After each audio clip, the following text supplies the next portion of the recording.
Resident Evil 2 1998 has been changed forever. For those who may not be aware, a new mod has come out for the PC version that allows door skip and cutscene skip. Back in the day, if you wanted to speedrun this game, most players would do the GameCube version, which allowed you to skip the bigger time loss, which was the full motion videos. After mods like BioRand and HD came out, most switched to PC, which allowed a very small level of door skip, but unfortunately, no cutscene skip. With this new mod, the average length of the game has been cut down from about an hour and a half to your most casual Resident Evil fan to about 35-40 minutes. With speedrunners, the world record being somewhere around 55 minutes for the A scenario, has now been cut down to under 20 minutes. What I've heard in the short time that this mod has been out is from quite a few people, both in the speedrunning community and in the casual fan base, a level of confusion as to how such a great game could be so short in terms of actual gameplay. So I'd like to discuss this. Resident Evil 2 1998 is hands down my favorite game of all time. The stories about the experience I've had with this game could make this video 3 times longer, but I will condense it. This game came out when I was a kid, left a major impact on me, and has made me a huge Resident Evil fan, despite Resident Evil 6, Umbrella Corps, and other, shall we not mention, poor Resident Evil games. My loyalty to this series owes its entire thanks to my experience with Resident Evil 2. I don't think I'm the only fan of Resident Evil, especially those of the classic era, who would say that Resident Evil 2 is the best game, if not their favorite game. That being said, knowing that gameplay is so short, we have to look at what really makes a game worthy of our time. I won't go and say it takes XYZ thing to make a game good, because being in my early 30s now and gaming for about 28 years, my perspective has become very biased, very skewed. I will freely admit I do not have the same mentality on games as I did when I was younger, and I definitely don't have the same mentality as younger gamers. The investment I have in my games now comes from more than just me putting the money down and receiving a decent campaign, a multiplayer experience, and that's it. And that's personally what I feel a lot of games have today. The lens I would like to focus Resident Evil 2 on is one of the key factors I think a lot of games don't have today, which is replayability. In Resident Evil 2 Original, you had 4 scenarios, 3 extra modes, alternate outfits, and alternate weapons.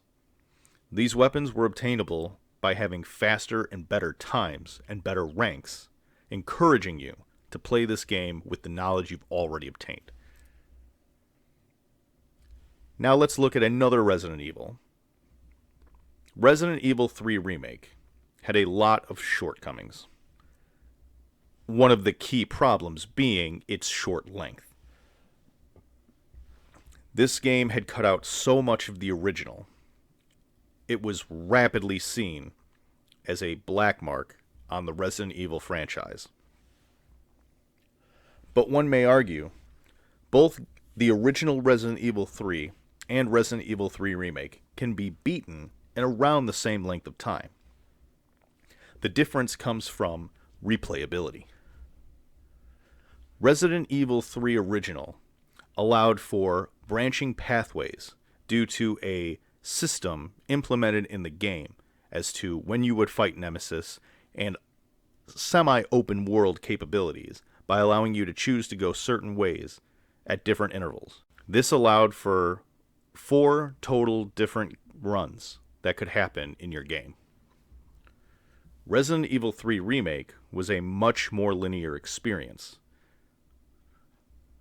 on top of Resident Evil 3 original, having these branching pathways, there was also RNG from puzzles that could happen. Virtually every reset would have a new RNG for puzzles. Now, most speedrunners have these systems down pat, so you can basically cheat or cheese them and not have to waste too much time.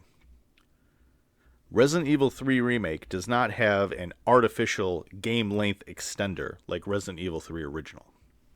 However, the game being so linear and not having any way to differentiate your runs, unlike its predecessor, has led to many still preferring Resident Evil 3 OG if you've ever played the game in the original Resident Evil fanbase. So using that example, a game's length alone does not dictate how good the game is. The cutscenes for Resident Evil 2 Original were extremely deliberate and well thought out. In the 90s into the mid-2000s, gaming was seen as a narrative focus as much as it was a physical, playable experience.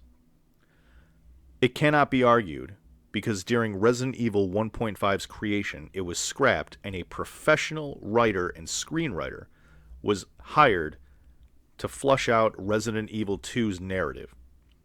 At the same time, industry leaders were working on the gameplay mechanics of Resident Evil 2 itself. The mentality was split 50-50. Have a good narrative and have a good game. And many would argue Resident Evil 2 is the pinnacle in both narrative, horror stories, and gameplay in survival horror genre. I personally do not feel most games today are able to offer a competent combination of narrative and gaming.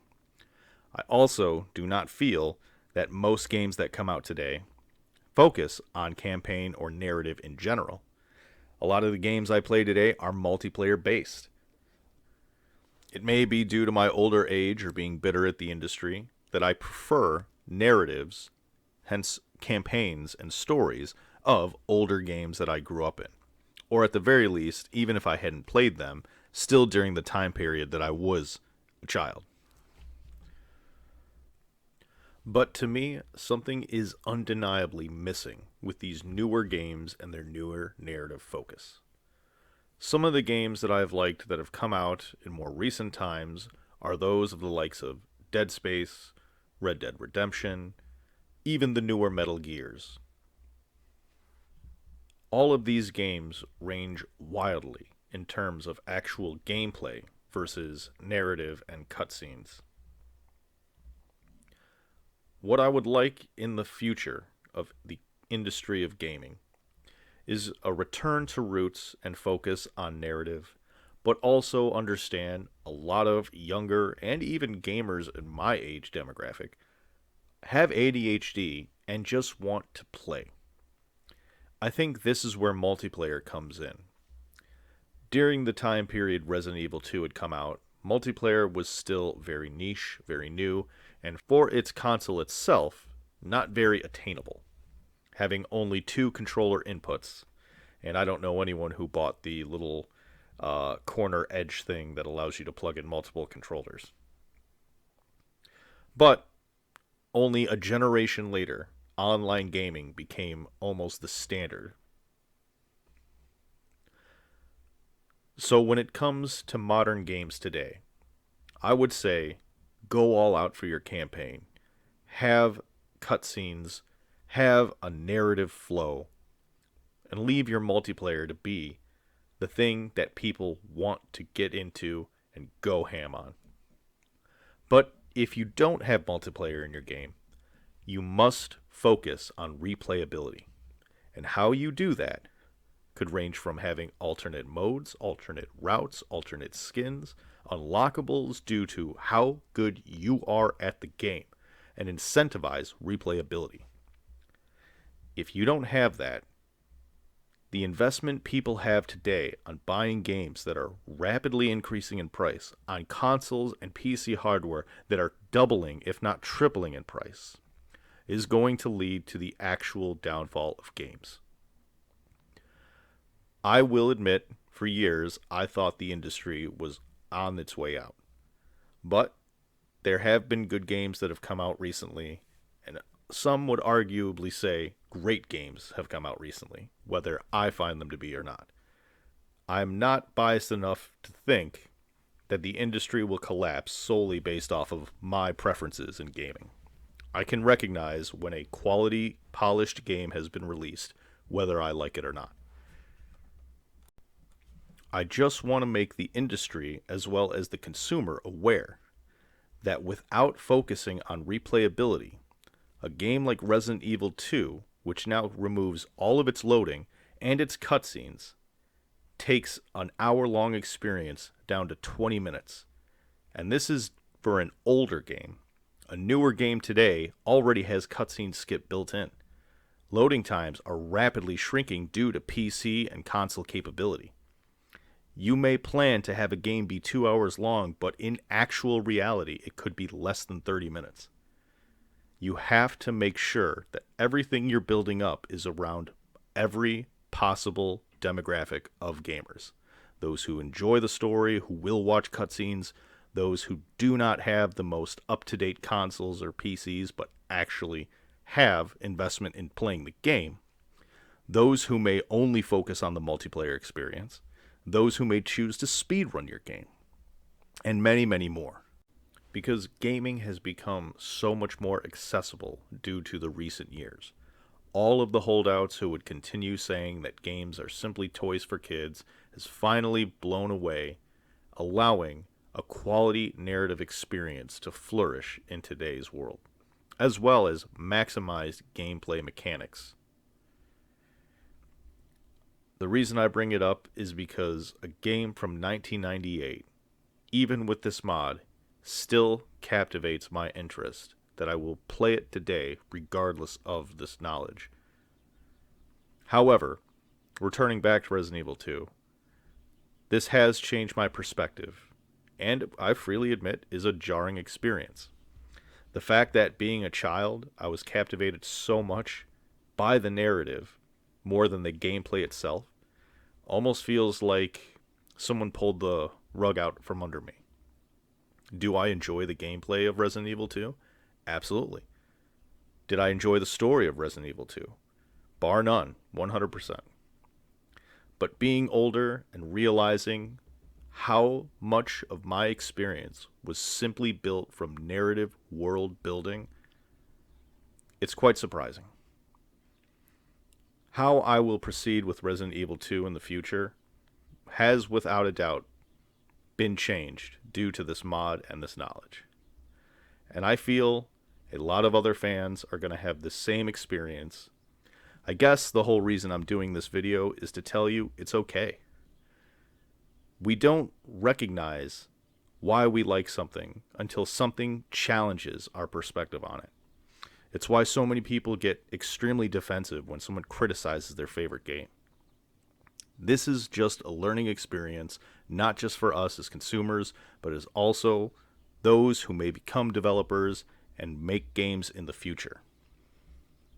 It really shows a testament to how good a narrative, an atmosphere, a tone of a game can set the mood and the pleasant memories for those who return 20 years later.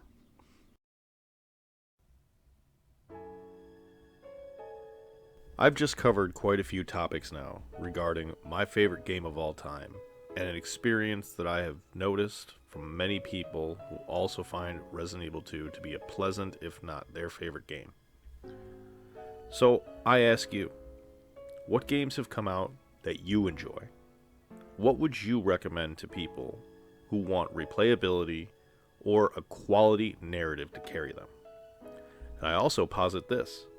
What if your game came out today and something like this mod happened that now removed so much of that narrative? Would you still have the same feelings? Would you have a completely new outlook? Let me know.